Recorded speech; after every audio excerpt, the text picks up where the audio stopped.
noches, sonámbulos. En esta ocasión les traemos un libro que se llama Sadie.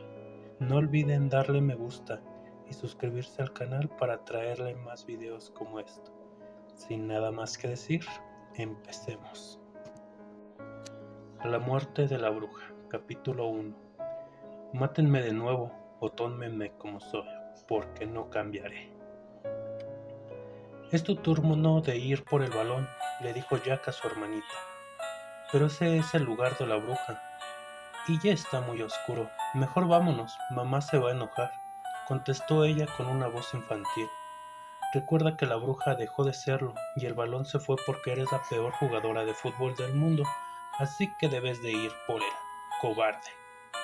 Las brujas no cambian, y yo no soy cobarde, dijo la niña con una voz nerviosa y tras esperar un pequeño momento, seguramente para armarse de valor, se dirigió hacia el balón que estaba al otro lado del parque, tras numerosas plantas que impedían conocer su ubicación exacta. Aún así, Amy estaba segura de que estaría en el lugar de la bruja. Jack, que la vio cruzando el parque con su cabello negro recogido en dos colitas y su gesto de fingida valentía, pensó que a sus 5 años de edad jamás se había visto más tierna. La niña caminó a través de la serie de árboles y arbustos que dividían esa parte del parque y la perdió de vista. Pocos segundos después un grito de terror rompió con la tranquilidad del parque. Él corrió hacia donde había oído, suplicando que solo se hubiera visto una araña o alguno de esos animales que le daban tanto miedo. Sí, eso debía ser. Era una niña tan cobarde. Llegó hasta donde se encontraba y le vio sentado en el suelo llorando. Bruja, Jack, la bruja. ¿Bruja? ¿Te asustó esa loca otra vez? Te dije que ya no es una bruja, de hecho creo que nunca lo fue. No, Jack, la bruja murió. La niña que seguía sollozando, no porque le diera tristeza la muerte de la bruja, sino porque se había horrorizado con lo que vio. Señaló hacia el otro lado del parque y ya comprendió el estado de su hermana. Una hermosa luna llena y un cielo tan lleno de estrellas como jamás hubo en aquella ciudad. Era el complemento perfecto para la muerte de Sadie, la supuesta bruja que mencionaba Amy. Cuando la encontró, la joven de apenas 17 años tenía muecas desgarradoras, sangre manchando su elegante vestimenta gótica. Estaba atada a una cruz negra de madera y sobre donde debía estar el corazón había clavado un pequeño cuaderno morado que apenas podía verse, pues estaba cubierto casi de una totalidad por su largo cabello negro. De inmediato iniciaron la investigación y se le sumó a las tragedias que habían ocurrido recientemente en aquel lugar. Aquella era una pequeña ciudad sumamente religiosa, que conservaba innumerables edificios de la época virreinal, donde cierto encanto atemporal. No era extraño que los turistas que la visitaran se sintieran maravillosos con sus enormes y bien conservadas iglesias, su abundante vegetación, la escasez de contaminación y la amabilidad de sus habitantes causaran que volvieran por poco tiempo después para convertirla en una de sus residencias permanentes, lo que ocasionaba que estuviera poblada de personas de todas culturas, religiones y países. Sin embargo, a pesar de lo magnífica que parecía aquella urbe de los visitantes, los residentes más suspicaces podían notar la doble moral que predominaba: el elitismo injustificado, el machismo, el rechazo a la modernización y los numerosos negocios turbios que se llevaban a cabo clandestinamente. No obstante, se mantenían como una de las ciudades más seguras y tranquilas del país, por lo que los hechos que ocurrieron en los últimos meses habían tomado por sorpresa a sus habitantes. Cuando Justina, la madre de Sadie, llegó al parque y vio el cuerpo crucificado de su hija, quedó completamente devastada.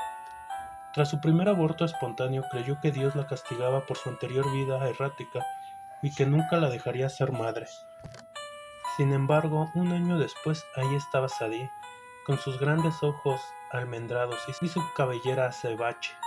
Era perfecta, ni siquiera le importaba cuánto le mencionaron que no podría tener más hijos. Con ella era más que suficiente.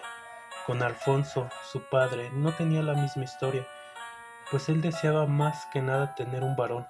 el cual cumpliera su sueño irrealizado de ser un boxeador profesional, pero con el tiempo, al ver lo fuerte que era su hija, volvió su ilusión, hasta que ella le anunció que su mayor interés era la literatura. Al mover el cuerpo sin vida de Sadie, retiraron el cuaderno Violancio, que sería la más sombría de sus obras. Era de diseño simple, lo que era extraño a ella, pues solía convertir sus cuadernos en verdaderas obras abstractas. Solo tenía 3 palabras en su portada: aún no entienden. Esa era una frase que Sadie salía a decir: no entienden. Y en efecto, Justina nunca había entendido cómo es que su hija había pasado de ser una buena niña con calificaciones perfectas a ser una adolescente rebelde con problemas de alcoholismo. Pero ¿acaso no todos los adolescentes atraviesan aquella etapa de indisciplina? Dudaba que su hija pudiera tener problemas importantes, problemas de adulto, decía ella.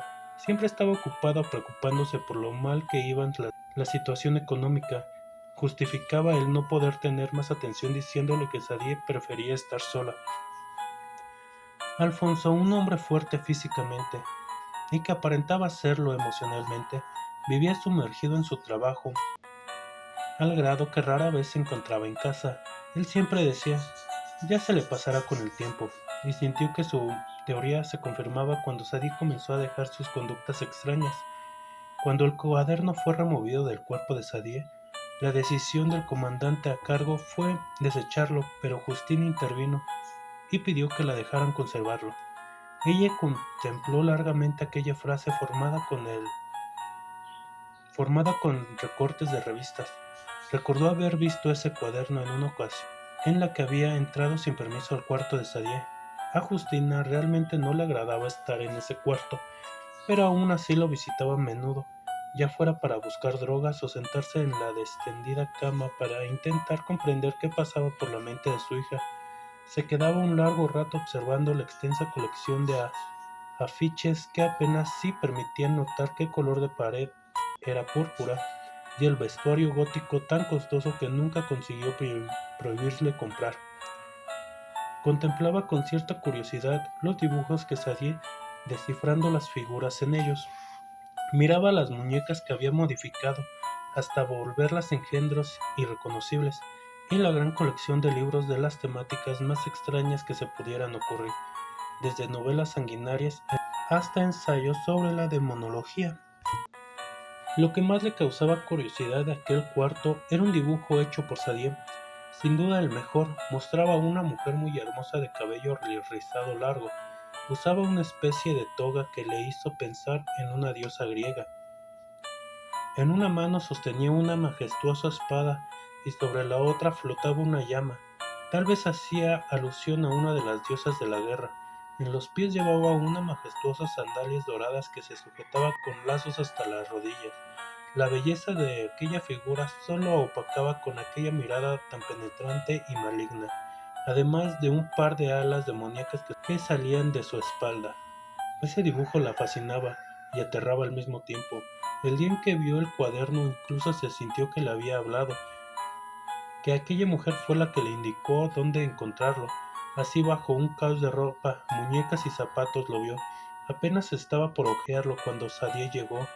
Enfurecida de verla en su cuarto, se lo arrebató y la corrió a gritos. Justina conocía el temperamento de su hija. Sabía que era normal el enojo al verla en su habitación, pero había algo diferente esa vez. Se trataba de miedo, desesperación. Lo único que le quedaba claro era que se debía a ese cuaderno. Ella no quería que lo devolviera, y ahora que lo tenía en sus manos no sabía si realmente quería saber lo que había en tal cuaderno. Así a Sadie no le avergonzaban sus perversas historias. ¿Qué querría ocultar?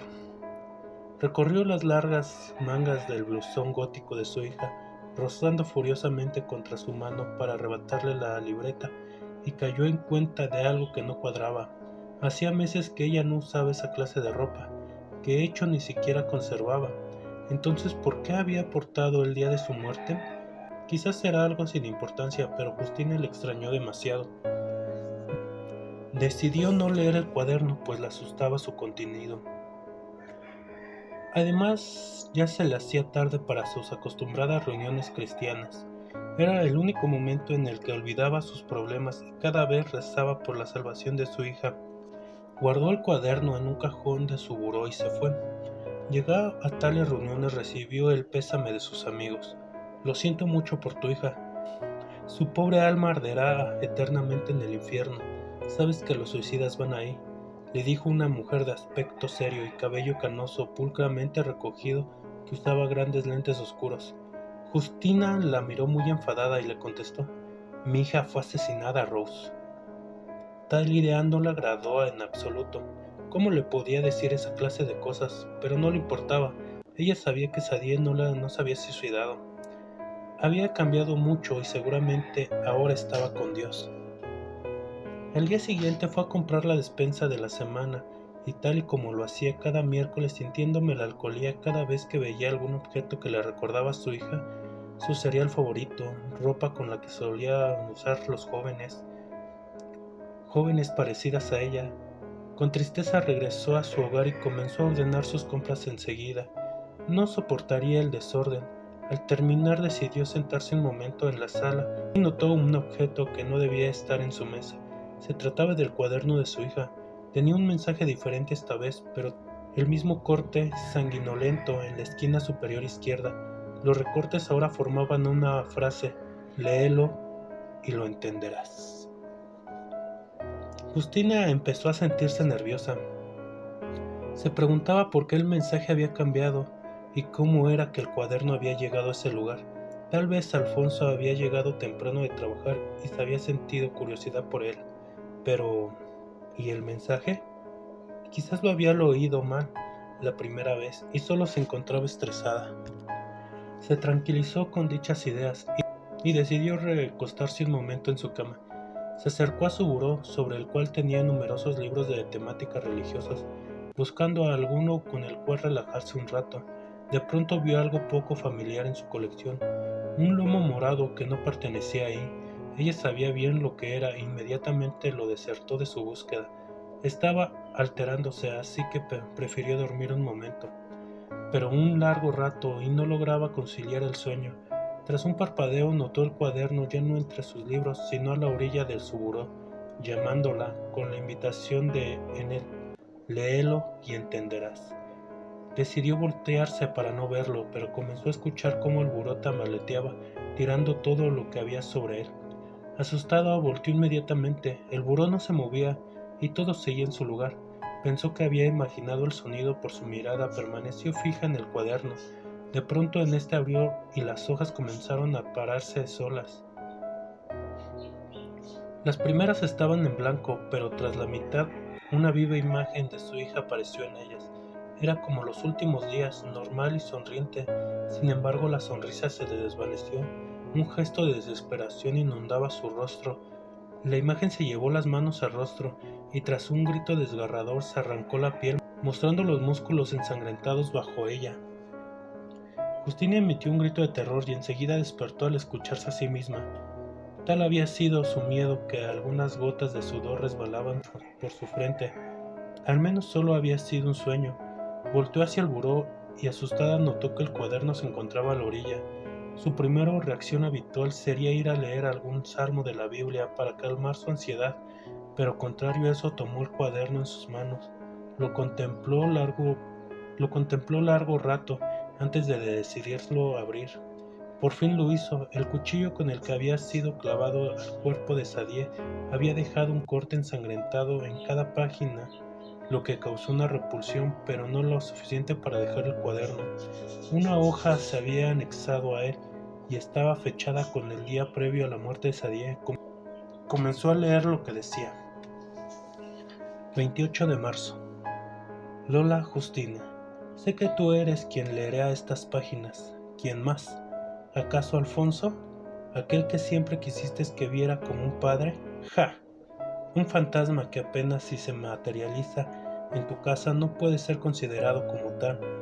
Sé que él no lo leería. Jamás le interesó conocerme en vida, y ahora muerta sé que me desechará como un mal recuerdo. Para cuando leas esto, seguramente ya estaré bajo tierra, tal y como lo deseaba.